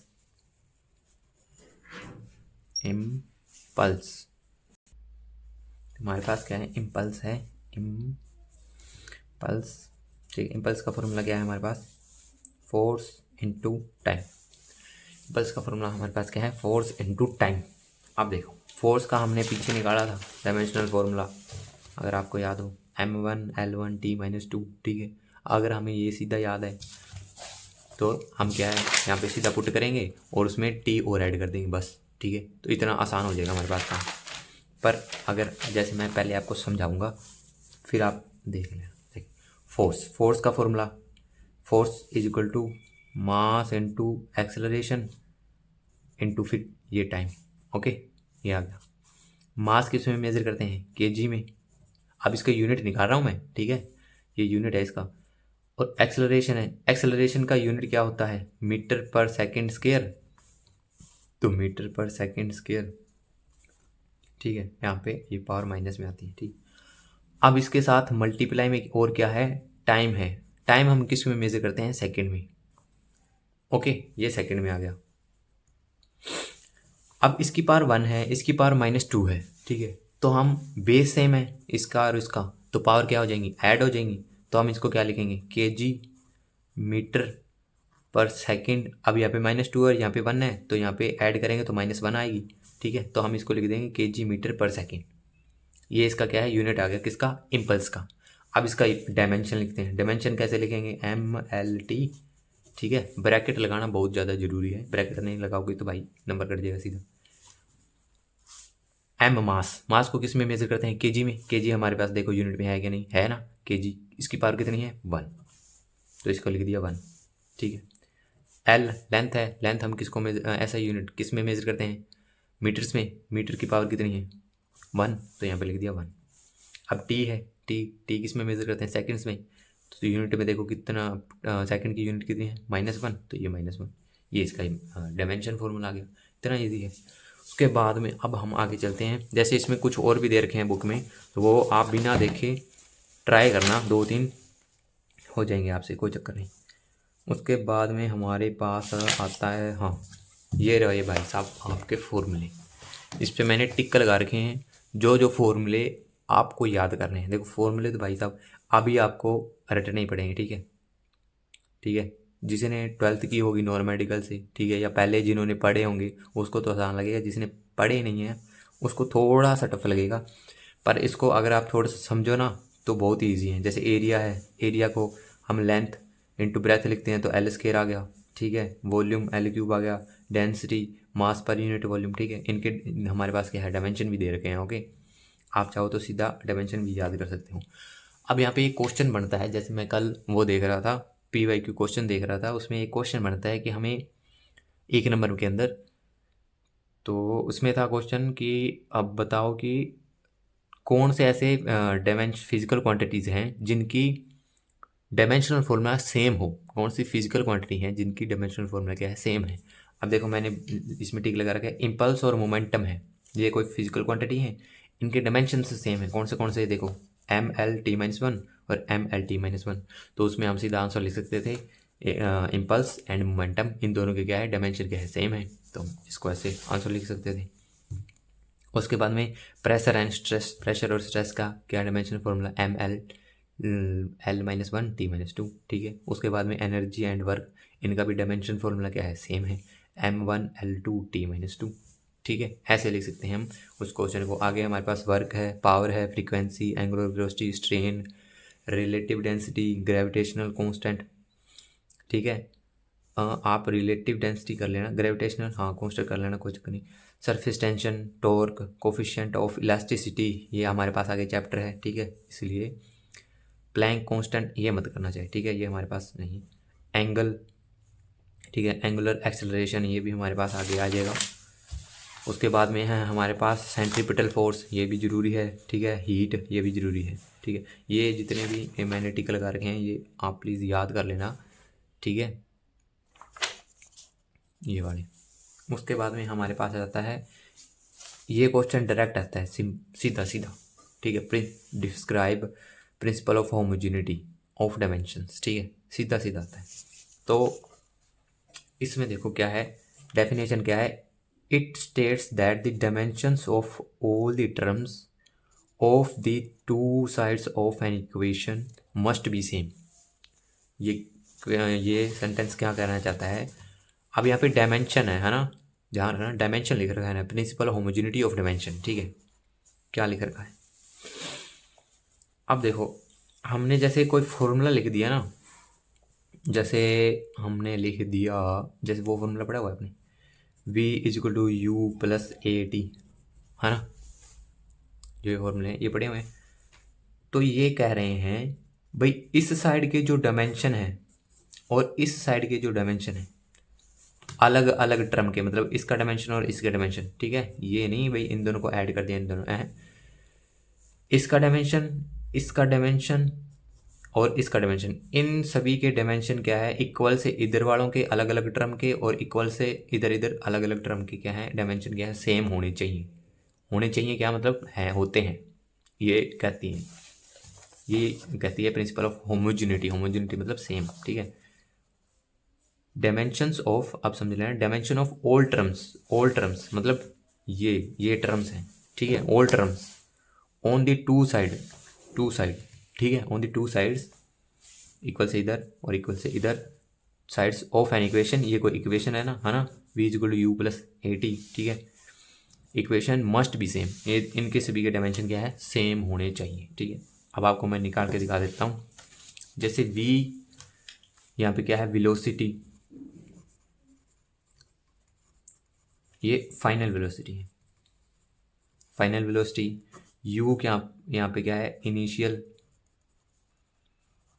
वेलोसिटी, ठीक है, a क्या है यहाँ पे एक्सेलरेशन, ठीक है, t यहाँ पे क्या है, टाइम। ये फॉर्मूला, ये इक्वेशन आपने उस 9th क्लास में ज़रूर पढ़ी होगी, ठीक है। तो अब देखो वेलोसिटी है, वेलोसिटी का हमने डायमेंशनल फॉर्मूला पीछे भी किया था और वेलोसिटी का हमने क्या है यूनिट भी निकाला था। तो सबसे पहले हम क्या करते हैं, सबसे पहले हम इन सभी की यूनिट्स लिख सकते हैं, लिख लेते हैं। अगर हमें यूनिट पता लग गई तो डायमेंशन हमें अपने आप पता लग जाएगी, ठीक है। तो वेलोसिटी का यूनिट क्या है, वेलोसिटी का फॉर्मूला देखो, velocity is equal to displacement upon time, ठीक है, डिस्प्लेसमेंट अपॉन टाइम होता है। डिस्प्लेसमेंट किस में मेजर की जाती है, डिस्प्लेसमेंट क्या होती है, लेंथ, ठीक है, लेंथ किस में मेजर की जाती है, मीटर में, और टाइम सेकंड में। तो वेलोसिटी का यूनिट क्या आ गया, मीटर पर सेकंड, ठीक है। उसके बाद में हमारे पास क्या है, एक्सेलरेशन, एक्सेलरेशन क्या होता है, वेलोसिटी अपॉन टाइम, ठीक है। वेलोसिटी का यूनिट क्या है, मीटर पर सेकंड, नीचे फिर टाइम आ गया तो टाइम को फिर सेकंड में करेंगे, यहाँ पे पावर माइनस है, यहाँ पे पावर 1 है सेकंड की, ये नीचे से ऊपर जाएगी तो -1 हो जाएगी, फिर ऐसे हो जाएगा, ये मीटर -1 और यहाँ पे इंटू में साइन और सेकंड -1, ये बेस सेम है, पावर ऐड होगी तो क्या आएगा, -2, -1 -1 -2 हो गया, ठीक है। तो एक्सेलरेशन का यूनिट कितना आ गया, मीटर पर सेकंड स्क्वायर, ठीक है। उसके बाद में हमारे पास क्या है, टाइम टी, तो टी किस में मेजर करते हैं, सिर्फ सेकंड में, तो ये सेकंड आ जाएगी। अब देखो हम इक्वेशन के अंदर पहले यूनिट्स पुट करते हैं, ठीक है। देखो v is equal to u plus a t है ना, इसमें v में v velocity, final velocity, final velocity का यूनिट मीटर पर सेकंड, और यहाँ पे ये इनिशियल वेलोसिटी है तो दोनों वेलोसिटी, तो इन दोनों के क्या है, यूनिट्स क्या है, सेम आ जाएंगे। इसको ऐसे लिख लो, मीटर, समझने में आसानी होगी, मीटर पर सेकंड, ये मीटर पर सेकंड, ये फाइनल वेलोसिटी है, ये इनिशियल वेलोसिटी है वेलोसिटी दोनों ही। इनिशियल वेलोसिटी मतलब जब कोई ऑब्जेक्ट स्टार्ट करता है, मतलब इनिशियल वेलोसिटी, पहले की वेलोसिटी क्या होती है, ठीक है। और फाइनल वेलोसिटी मतलब कोई पॉइंट को क्रॉस करता है या कहीं पे जाके वो रुकता है, ठीक है, कोई भी पॉइंट पे, तो उस वक्त उसकी वेलोसिटी क्या होती है, ठीक है, तो वो फाइनल वेलोसिटी होगी। तो इन दोनों के यूनिट तो सेम ही होंगे ना। और उसके बाद में प्लस एक्सेलरेशन, एक्सेलरेशन का यूनिट याद रखना मीटर पर सेकेंड स्क्वायर, ठीक है। तो मीटर पर सेकेंड स्क्वायर, और हमारे पास यूनिट क्या है, और साथ में टाइम, टी मतलब सेकेंड, टाइम मतलब किस में मेजर करते हैं, सेकंड में। तो यहाँ पे सीधा आ गया, इसकी पावर क्या है 1। अब देखो, अब हमने क्या करना है, सॉरी यहाँ पे एक्सेलरेशन है ना, तो यहाँ पे आएगा 2, ठीक है। 10 मीटर पर सेकेंड स्क्वायर हमने ये निकाला था ना, तो ये मीटर पर सेकेंड स्क्वायर आ गया, ओके। अब देखो, अब इसको हमें सॉल्व करेंगे, m मीटर पर सेकेंड प्लस यहाँ पे पावर कितनी है -2, यहाँ पे 1 है, बेस सेम है तो पावर क्या होंगी ऐड, यहाँ पे -2 यहाँ पे 1, तो कितना होगा मीटर पर सेकेंड, ठीक है। अब अगर आप ध्यान से देखोगे, इक्वल के इधर वाली टर्म इसका यूनिट, इक्वल के इधर वाले इस इंडिविजुअल टर्म का यूनिट, और इक्वल के इधर इंडिविजुअल टर्म का यूनिट सेम आ गए, मतलब यूनिट सेम है तो डायमेंशन भी सेम होंगे। तो डायमेंशन लिखते हैं MLT, ठीक है। M है जो मास नहीं है यहाँ पे, M यहाँ पे क्या है मीटर है, मास होता है यहाँ पे तो kg लिखा होता है, ठीक है। तो M की पावर क्या है 1, तो मीटर है मतलब लेंथ की पावर 1 आएगी, क्योंकि लेंथ हम मीटर में मेजर करेंगे। M यहाँ पे है नहीं तो M की पावर 0 आ गई। T टाइम, टाइम हम किस में मेजर करते हैं सेकंड में, तो यहाँ पे पावर कितनी है -1, तो यहाँ -1, ठीक है। यहाँ पे भी MLT 0 1 -1, यहाँ पे प्लस आ जाएगा, MLT 0 1 -1, ओके। इतने आसान है। ये हमारे पास डायमेंशन आ गए सारे के सारे, और सभी अगर आप डायमेंशन देखोगे ना तो वो सभी क्या हैं सेम हैं। तो यही कह रही थी बस, ये इक्वेशन प्रिंसिपल होमोजेनिटी क्या कहता है, द डायमेंशंस है ना, ये डायमेंशंस ऑफ ऑल टर्म्स, ये सभी टर्म्स इस इक्वेशन के अंदर ये अलग अलग टर्म है, ये और इस प्लस के बाद में इधर वाली टर्म, ये अलग अलग टर्म लेनी है अपने, उसको all terms on the two side मतलब इक्वल से इधर और इक्वल से इधर, two side of an equation. ये हमारे पास कोई इक्वेशन थी ना, v/u plus equation must be same, तो इनके डायमेंशन क्या होने चाहिए, सेम होने चाहिए, ठीक है। बस यही था इसमें। उसके बाद में हमारे पास आ जाता है डायमेंशनल इक्वेशन, जो मैंने आपको बता दी डायमेंशनल इक्वेशन कैसे निकालते होते हैं। उसके बाद में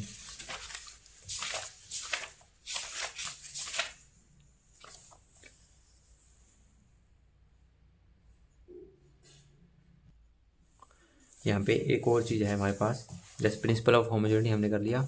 उसके बाद में हमारे पास है डायमेंशनल इक्वेशन, इसमें अंदर आ जाता है जैसे checking the correction of the given physical equation. जैसे हमें कोई भी फिजिकल इक्वेशन दे दी, ठीक है, हमने चेक करना है भाई वो इक्वेशन सही है या गलत है, ठीक है। कैसे चेक करेंगे, अगर देखो अगर कोई इक्वेशन सही होगी ना तो क्या होगा, जैसे प्रिंसिपल ऑफ होमोजेनिटी वहाँ पे लग जाएगी। कैसे, क्योंकि अगर वो सही होगी तो उनके सारे के सारे डायमेंशन क्या है सेम होंगे, अलग अलग टर्म के, ठीक है, इक्वल के इधर और इक्वल के उधर, ठीक है। अगर वो गलत होगी तो इक्वल के इधर और इक्वल के उधर जिनके अलग अलग टर्म्स के जो डायमेंशन है वो सेम नहीं आएंगे। तो हमें कोई भी इक्वेशन दे दी, मान लो हमारे पास दे दिया एक इक्वेशन दे दी, ये करेक्शन के लिए है, ठीक है। मतलब हमें ये ऐसे कई बार एग्जाम में क्वेश्चन आ जाता है, अभी हमें इक्वेशन दे देती हैं और उसको कहते हैं भाई हमें चेक करके बताओ ये इक्वेशन है जो हमारे पास सही है या गलत है, ठीक है। तो करेक्शन के लिए चेक करेक्ट हो रहा हूँ, ठीक है।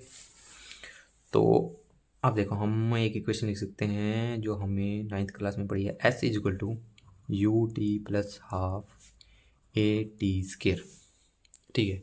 इसमें एक और चीज़ है वो भी बताऊँगा मैं आपको, ठीक है। S क्या है यहाँ पे, S डिनोट कर रहा है डिस्प्लेसमेंट को,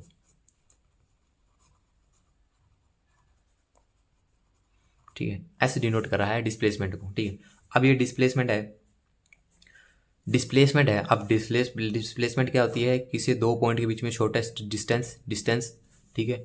डिस्टेंस को हम किस में मेजर करते हैं, लेंथ में, हाँ डिस्टेंस क्या है, एक लेंथ ही है, और लेंथ को हम किस में मेजर करते हैं, मीटर्स में। तो मान लो ये क्या है, एक लेंथ है, ठीक है। ये है u, जो मैंने पीछे बताया था क्या होती है, initial velocity t time, half एक कांस्टेंट वैल्यू है, ठीक है। तो कांस्टेंट वैल्यू के कोई भी डायमेंशन नहीं होता, ठीक है। कांस्टेंट वैल्यू का कोई भी डायमेंशन नहीं होता, तो हम इसको वैसे ही छोड़ देंगे। ए क्या है, एक्सेलरेशन, ठीक है, फिर टाइम। अब इसके हमें करेक्शन बतानी है, मतलब ये सही है क्या नहीं, कैसे पता लगेगा, हमें ऐसे पता लगेगा, हम इनके अलग अलग टर्म्स के क्या डायमेंशन निकालेंगे। अगर सभी के डायमेंशन सेम आ गई तो ये सही होगा, अगर किसी एक टर्म के भी डायमेंशन अलग आए तो फिर ये क्या गलत हो जाएगी। अब डिस्प्लेसमेंट है, डिस्प्लेसमेंट में एक लेंथ है, ठीक है, डिस्टेंस है, लेंथ है। लेंथ हम किस में मेजर करते हैं, मीटर्स में। तो ये क्या आ गई, एक लेंथ आ गई, ठीक है, ये क्या एक लेंथ है। u initial velocity, initial velocity, अब वेलोसिटी, इनिशियल वेलोसिटी, वेलोसिटी चाहे हो फाइनल हो इनिशियल हो, इसका यूनिट क्या होगा, मीटर पर सेकंड। हमने पीछे किया था मीटर पर सेकंड, या हम इसे लिख सकते हैं मीटर पर सेकंड, ठीक है। उसके बाद में इसका यूनिट है मीटर पर सेकंड, ठीक है। उसके बाद में यहाँ पे हम, अब ये लेंथ है ना, लेंथ को हम किस में मेजर करते हैं, मीटर में, तो ये यहाँ पे मीटर लिख लेते हैं। उसके बाद में प्लस ये हाफ है, हाफ ये कांस्टेंट वैल्यू है, ठीक है, तो वेरी नहीं कर सकती है, तो कांस्टेंट वैल्यू का कोई भी डायमेंशन या यूनिट नहीं होता, ठीक है, तो हम इसको छोड़ देते हैं, ठीक है। उसके बाद में ये लिखना है तो लिख लो ऐसे, ठीक है, कोई चक्कर नहीं।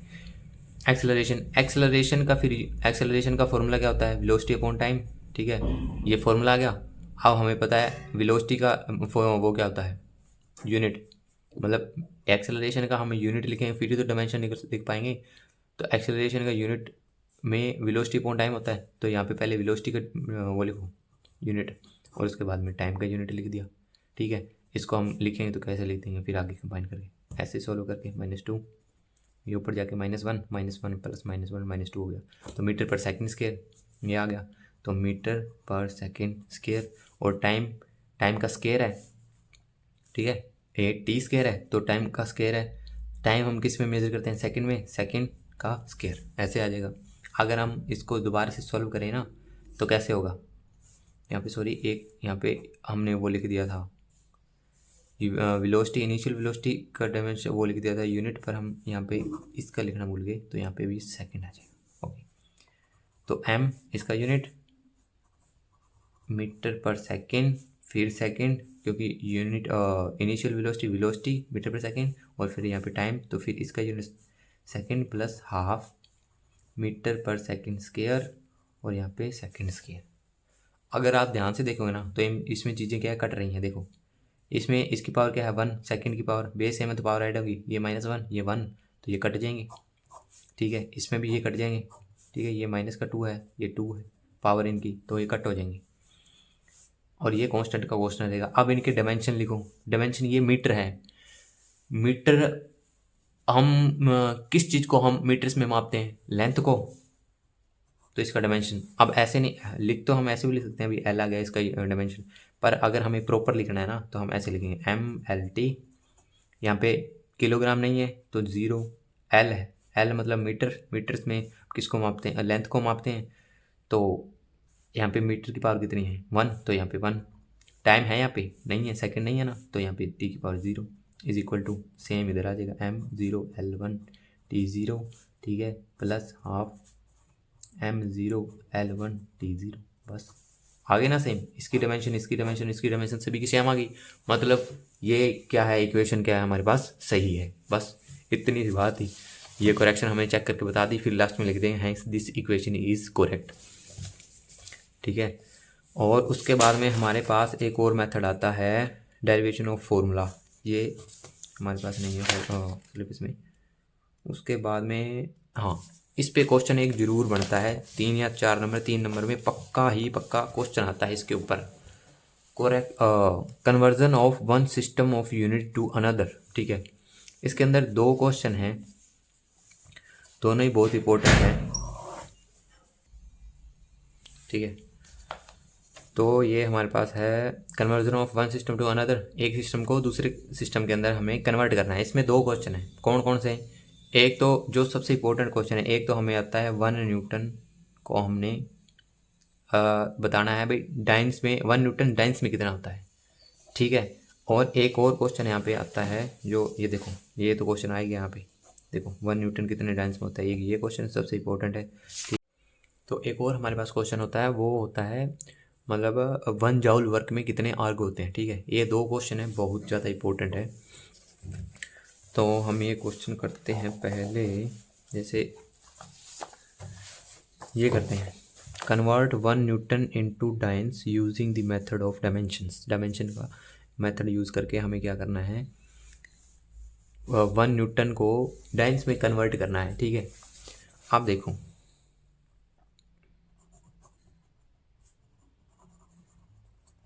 ठीक है। अब ये ध्यान से देखना कि यहाँ पे ये नंबर दे रखा है, ठीक है। ये हमारे पास यूनिट दे रखा है, इसका ये नंबर है, मैग्नीट्यूड है, ये नंबर है, ठीक है। यहाँ पे मैग्नीट्यूड नहीं दे रखा, सिर्फ हमें यूनिट दे रखा है, ठीक है। और वैसे देखा जाए तो ये क्या है, एक फिजिकल क्वांटिटी है। अब जैसे मैंने पहले बताया था ना, वो चीज़ आप रिलेट करना है यहाँ पे। ये फिजिकल क्वांटिटी है, ये भी एक फिजिकल क्वांटिटी है, ठीक है। अब दोनों फिजिकल क्वांटिटी दिखने में और कहने में वैसे तो अलग अलग है, ठीक है। पर हम जिस चीज़ को मेज़र कर रहे हैं वो तो उतनी है ना। उसके यूनिट और जो हमारे पास सिस्टम है अलग अलग हैं, पर जितनी वो जिस चीज़ को हमने मेज़र किया है वो तो उतनी है ना। इसीलिए क्या है, हम इन फिजिकल क्वांटिटीज़ को क्या है, इक्वल लिख सकते हैं, ठीक है।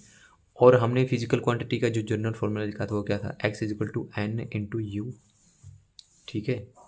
यहाँ पे ये कोई नंबर था और यहाँ पे ये यूनिट था उस फिजिकल क्वांटिटी का, ठीक है।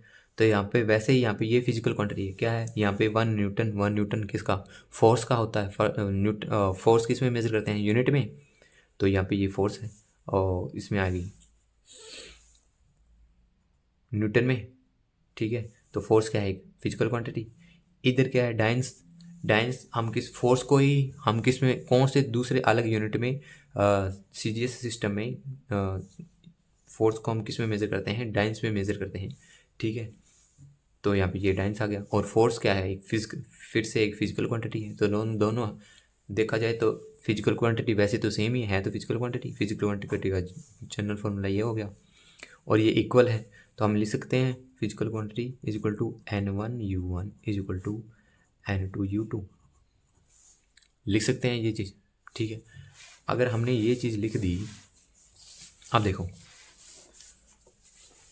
हम पहले लिखेंगे कि इसके अंदर जैसे ये एसआई यूनिट कौन सा है और सीजीएस यूनिट कौन से हैं। और मतलब एसआई यूनिट के अंदर हम मास, लेंथ और टाइम को किस में मेज़र करते हैं, और सीजीएस सिस्टम के अंदर मास, लेंथ और टाइम को किस में मेज़र करते हैं, ठीक है। पहले हमें ये लिखना पड़ेगा। तो हम लिखते हैं जैसे एसआई यूनिट, इसमें हम मास लिखते हैं, मास जो हमारे पास आ गया। मास हमें किस में लिखे, केजी में मेज़र करते हैं, ठीक है। और उसके बाद में हमारे पास लेंथ किस में मेज़र करते हैं, मीटर में मेज़र करते हैं। टाइम किस में करते हैं, सेकंड में मेज़र करते हैं। और सीजीएस सिस्टम में जो हमारे पास जो मास है वो हम किस में मेज़र करते हैं, ग्राम में, ठीक है। और उसके बाद में लेंथ हम किस में मेज़र करते हैं, सेंटीमीटर में। और टाइम किस में मेज़र करते हैं, सेकंड में, ठीक है। ऐसे अब देखो ये अलग अलग सिस्टम्स हैं, ठीक है। हमें जैसे ऐसे नहीं पता, जैसे हमें फोर्स के जो डायमेंशन है वो किस में पता है, फोर्स का हमें डायमेंशन पता है एम के सिस्टम में। ये एम के सिस्टम ही है ना, ठीक है। मास को हम कर रहे हैं किलोग्राम में, ठीक है। लेंथ को मीटर में, टाइम को सेकंड में, तो ये एम के सिस्टम है। तो फोर्स का जो हमें डायमेंशन पता है वो हमारे पास कितना है, मतलब फोर्स का डायमेंशन कितना क्या होता है, M1L1T-2, ठीक है। ये हमारे पास फोर्स का डायमेंशन है, ठीक है। पर हमें सीजीएस सिस्टम में उसका डायमेंशन नहीं पता। पर हमें इतना पता है भाई, जो इन दोनों के जो डायमेंशन होंगे ना वो सेम ही होंगे, ठीक है। तो हम क्या करेंगे, इनको कंपेयर करेंगे, ठीक है। मतलब इक्वली लिखेंगे इनके डायमेंशन और उनके डायमेंशन, ठीक है। डायमेंशन इक्वल लिखेंगे। और फिजिकल क्वांटिटी, ये फिजिकल क्वांटिटी है, ये फिजिकल क्वांटिटी है, ठीक है। दोनों अलग अलग फिजिकल है, तो सेम ही फिजिकल क्वांटिटी, पर सिस्टम ही अलग है बस इनके, ठीक है, मेज़र करने के। अब जैसे हमने लिख दिया force is equal to M1L1T-2, ठीक है। इसको हम ऐसे लिखते हैं m की पावर a, l की पावर b और t की पावर c। ठीक है, आगे जाके हम इनको क्या करें, कंपेयर करेंगे। ठीक है, अब देखो ये जो फॉर्मूला था मैंने आपको कहा था भी सबसे इंपॉर्टेंट है, क्यों है यहाँ पे ये 3 या 4 नंबर का क्वेश्चन बन जाता है, तो ये सबसे इंपॉर्टेंट बन जाता है क्वेश्चन, जनरल फॉर्मूला। अब देखो हमारे पास n1 है, देखो इसमें ये n1 था ना, n1 हमारे पास कितना है 1। u1 कितना है, u1 मतलब u कितना, u यूनिट हो गया, तो u1 कितना होगा, u1 न्यूटन आ गया। n2 नहीं पता, n2 यहाँ पे मैग्नीट्यूड नहीं पता, u2 पता है, डाइंस है। ठीक है, तो हमें n2 निकालना है, तो लिखेंगे n1 u1 is equal to n2 u2। ठीक है, और यहाँ पे ये m1 l1 t1 m2 l2 t2। ठीक है, ये अलग अलग डायमेंशन हम लिख लेते हैं, वैसे नेम दे देते हैं वरना ये सेम ही हो जाएंगे। ठीक है, हमें n2 चाहिए, तो अगर हमें n2 चाहिए तो फॉर्मूला क्या बन जाएगा, n1 u1 अपॉन u2, ये बन जाएगा। तो हम इस फॉर्मूले का क्या है आगे यूज़ करेंगे। देखो n2 निकालना है, n1 क्या है, देखो n1 क्या है हमारे पास 1 है, n1 यहाँ पे कितना दे रखा है 1, तो यहाँ पे लिख दिया 1। ठीक है, u1, ठीक है u1 वो कितना है m1 l1 t1। ठीक है, ये और u2 कितना है m2 l2 t2। ओके, ये यूनिट है ना और ये इनके डायमेंशन है। ठीक है, तो यूनिट और डायमेंशन अगर सेम ही होंगे, अगर हमें यूनिट पता होंगे तो हम उसके डायमेंशन लिख सकते हैं ना, तो ये हमारे यूनिट है। उसके बाद में हम यहाँ पे डायमेंशन का यूज़ कर रहे हैं क्योंकि हमें कहा गया है क्वेश्चन में, और ऐसे ही हम वन सिस्टम से दूसरे सिस्टम में डायमेंशन का यूज़ करके ही निकालते हैं। तो यहाँ पे इस फॉर्मूले में n1 ऊपर u1 ऊपर है ना और u2 नीचे है, तो ऐसे लिखेंगे m1 l1 t1, ओके, नीचे m2 l2 t2। ठीक है, और ऊपर इनकी पावर आ जाएंगी जैसे a b और c। Okay, n2। अब देखो पावर कैसे कैसे, यहाँ पे मैंने लिखा था, यहाँ पे अब कंपेयर करो कि हाँ कंपेयर करो, m की पावर कितनी 1 है, यहाँ पे m की पावर a है, तो मतलब a की वैल्यू कितनी आ गई 1, b की वैल्यू कितनी आ गई 1, और l की वैल्यू कितनी आ गई, सॉरी c की वैल्यू कितनी आ गई -2। ओके, ये हमारे पास वैल्यू आ गई, तो हम ऊपर लिख सकते हैं। अब इसको लिखेंगे ऐसे m1 m2 की पावर a, l1 l2 की पावर b, ठीक है, t1 t2 की पावर c। ठीक है, उसके बाद में m1 m2, अब a की वैल्यू हमें कितने निकाली थी 1, b की a की वैल्यू निकाली थी हमने 1, b की भी 1, c की -2, तो यहाँ पे 1 इसकी पावर 1, l1 l2 इसकी पावर 1, ठीक है, t1 t2 इसकी पावर -2।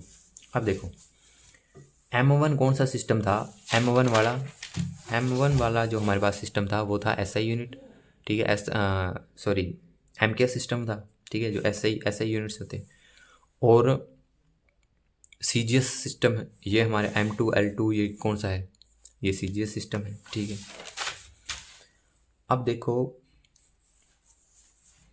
अब देखो मैंने यहाँ पे CGS किस लिए लिखा, क्योंकि हमें कहा गया था क्वेश्चन में 1 न्यूटन को CGS में कन्वर्ट करना है। ठीक है, जो 1 न्यूटन है ना वो SI यूनिट्स में आ जाता है। ठीक है, SI यूनिट, ठीक है, MK सिस्टम में आ जाता है। ओके, और जो डायंस है जो हमें जिसमें कन्वर्ट करना है वो CGS सिस्टम में, फोर्स को मेज़र करते हैं CGS सिस्टम में डायंस में।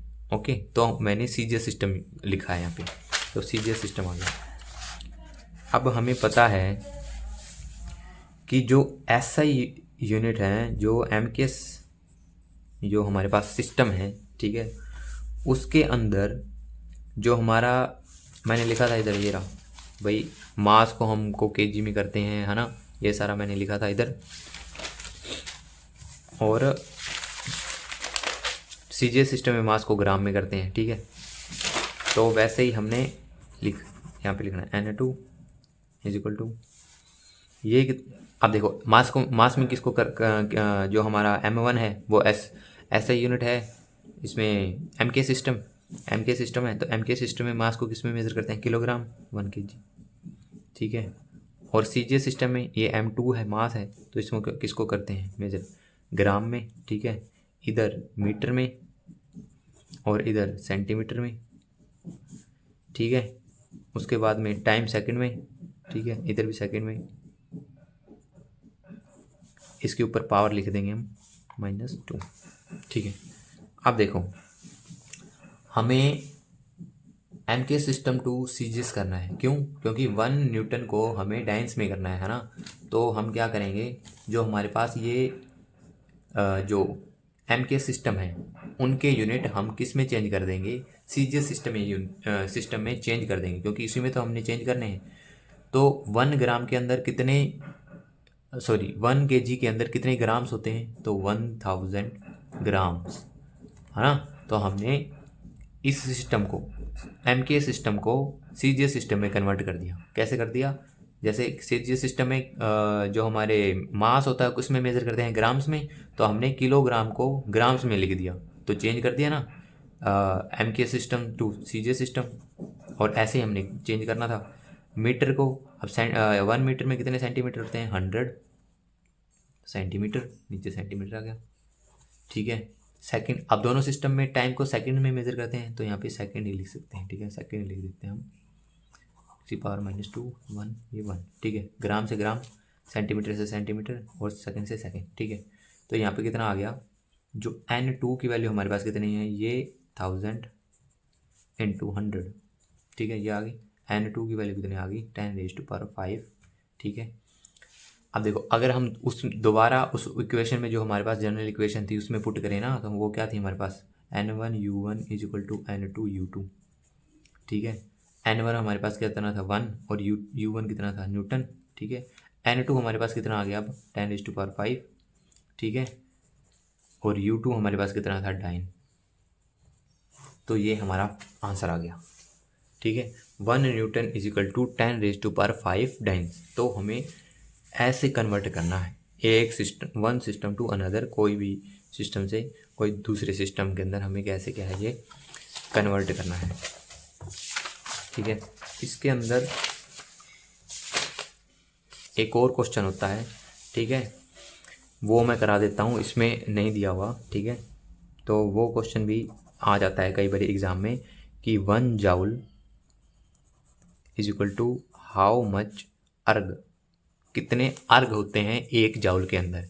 अब ये भी सीजीएस सिस्टम है और ये एमकेएस सिस्टम है, ठीक है। अब वैसे स्टेप करने हैं जैसे हमने पीछे इसमें किए थे, ठीक है। तो सबसे पहले हम क्या लिखेंगे, सबसे पहले हम ये लिखेंगे, जैसे इसकी डायमेंशन निकालेंगे भाई। एसआई सिस्टम एमके सिस्टम में जाउल मतलब वर्क को हम जाउल में क्या है मेज़र करते हैं। तो इसका डायमेंशन क्या होगा वर्क का, तो वर्क क्या होता है, फोर्स इनटू डिस्प्लेसमेंट होता है, ठीक है। फोर्स का डायमेंशन क्या है, MLT-2, ठीक है। ये मेरे को याद है, आप याद कर लेना, ठीक है। और डिस्प्लेसमेंट है ना, तो डिस्प्लेसमेंट किस में मेजर होगा, लेंथ, ठीक है। तो यहाँ पे L आ जाएगा, ठीक है। तो वर्क का जो डायमेंशन आएगा वो ML2T-2 आएगा। ये हमारे पास क्या है, इसका डायमेंशन आ गया है वर्क का, ठीक है।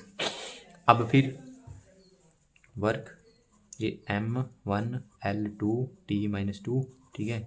अब हम आगे कंपेयर करने के लिए ये लिख देते हैं MB और ये TC, ठीक है, ऐसे लिख सकते हैं। अब इसके बाद में MK सिस्टम है जो हमारा, इसमें हम लिखेंगे क्या कि जो मास को हम किस में करते हैं, केजी में करते हैं, ठीक है। लेंथ को मीटर्स में करते हैं और टाइम को सेकंड में करते हैं, ठीक है। और इधर है जो CGS सिस्टम है, इसमें हमें मास को ग्राम में करते हैं, लेंथ को सेंटीमीटर में मेज़र करते हैं और टाइम को इसमें सेकंड में मेज़र करते हैं, ठीक है। उसके बाद में जो फिर से वही जनरल फॉर्मूला जो हमें याद रखना है, जो हमारे पास ये फिजिकल क्वांटिटी है N1U1 = N2U2, ठीक है। ये पता लग गया होगा क्यों हमने इक्वल लिखा, क्योंकि अगर हम कोई चीज़ मेज़र कर रहे हैं है तो वो उतनी ही, मतलब अगर चाहे हम सिस्टम जो हमें मेज़र करने वाले यूनिट्स हैं, ठीक है, वो अलग अलग हो सकते हैं, पर वो चीज़ तो उतनी रहेगी ना जितनी हमने मेज़र की थी। चाहे आप जो फुट वाला फीता है उससे मेज़र कर लो, चाहे आप सेंटीमीटर वाला जो स्केल है, ठीक है, उससे मेज़र कर लो, या इंचज़ वाला स्केल है, फीता है, उससे मेज़र कर लो। यूनिट्स अलग आ सकते हैं, उसके मैग्नीट्यूड अलग आ सकते हैं, पर वो जो लेंथ रहेगी वो उतनी रहेगी, और उसका डायमेंशनल फॉर्मूला है, डायमेंशन है, वो भी उतने ही रहेंगे, ठीक है। इसलिए हम इसको हम लिख रहे हैं, ठीक है। तो हमारी जो फिजिकल क्वांटिटीज़ होंगी वो दोनों में क्या होंगी, सेम ही होंगी। उसके बाद में हमारे पास आ जाता है, अब देखो इसमें भी हमने क्या है N2 ही निकालना है, ठीक है। अब देखो N1 और U1 क्या है हमारे पास, ये वैल्यू लिखो। अब सारी चीज़ें आप लिख दोगे ना तो टीचर को पता लग जाएगा भाई हाँ बच्चे को क्वेश्चन आता है, वो छोटी छोटी चीज़ों को देख के फिर आपको सीधा टिक लगा देते हैं, ठीक है। N1 कितना है हमारे पास, N1 यहाँ पे 1 है। U1 U1 U1 हमारे पास कितना है, वो है जॉउल, क्या दे रखा है, जॉउल, ठीक है। और N2 हमें निकालना है, और U2 हमें कितना दे रखा है, क्या दे रखा है, अर्ग, ये अर्ग, ये दे रखा है अर्ग। उसके बाद में हमें क्या करना है, जैसे ये इक्वेशन बन गई, N2 निकालना था ना, N2 = N1U1/U2, ये हमारे पास इक्वेशन आ गई, इसमें हम पुट करेंगे, ठीक है। तो N2 निकालने के लिए N1 हमारे पास कितना है 1, तो यहाँ पे 1 पुट कर दिया। N1U1, अब देखो ये हमारे पास ये यूनिट्स है ना, ये डायमेंशंस के इक्वल होंगे। M1L, यहाँ पे हमें लिखना था L1 L2 L1 T1 M1 L2 T2, okay, M1 L1 T2 और T1 सॉरी, और U2 हमारे पास क्या आएगा, M2 L2 T2, ठीक है। तो हम लिखेंगे यहाँ पे M1 L1 T1 अपॉन में M2 L2 T2, यहाँ पे इसकी पावर A B और C, ओके, ऐसे लिख दिए। के बाद में हमने M1 M2 की पावर A, ठीक है, L1 L2 की पावर B, T1 T2 की पावर C, ठीक है। अब देखो सबसे पहले जो हमने डायमेंशन निकाले थे ना इसका वर्क का, उसके साथ हमें ये कंपेयर करते हैं, पहले ये कंपेयर करेंगे। कंपेयर करने के क्यों करेंगे, क्योंकि हमें A और B और C की वैल्यू चाहिए। यहाँ पे M की पावर 1 है तो A की पावर A, M की पावर A है तो A की वैल्यू कितनी आएगी 1, B की पावर 2 और C की पावर -2, ओके।